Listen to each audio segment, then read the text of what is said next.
గుడాలండి, గుడాలు అచ్చ తెలుగు, మన తెలంగాణ గుడాలు. మక్కలు చిక్కుళ్ళు, ఎండిపోయిన మక్కలు ఉంటాయి కదా, అవి ఒలుచుకొని చిక్కుడుగా కూడా ఎండిపోయి కూర అనుకోగా అమ్మంగా లాస్ట్కు మిగిలినవి ఉంటాయి. ఎండిపోతాయి చెట్ల మీదనే, ఎక్కడికో పెరుగుతాయి కదా, కొంత అందకుంటే అట్లే మిగిలిపోతాయి. వాటిని తీసుకొని మంచిగా ఒలిచి పెట్టుకునేది. అప్పుడప్పుడు ఈ చలికాలం అయినా వర్షాకాలం అయినా మంచిగా తీసుకొని వాటిని మంచిగా కుండలేసి ఉడకబెట్టుకొని, ఉడికినాక మంచిగా మర్రపోసుకునేది. తెలంగాణ భాషలో మర్రపోసుకునేది అంటే ఫ్రై చేసేది అన్నట్టు. ఫ్రై చేసుకొని మంచిగా తింటే మంచి హెల్తీ ఫుడ్ చాలా బాగుంటుంది. బయట అన్నీ తినే బదులు ఇసువంటి ఇంట్లో చేసుకొని తింటే ఎక్సలెంట్ అంటే ఎక్సలెంట్.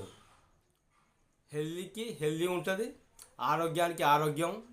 బయటిది తినడం మానేసుకోండి, ఇంట్లోనే చేసుకొని ఈ విధంగా తింటే చాలా బాగుంటుంది.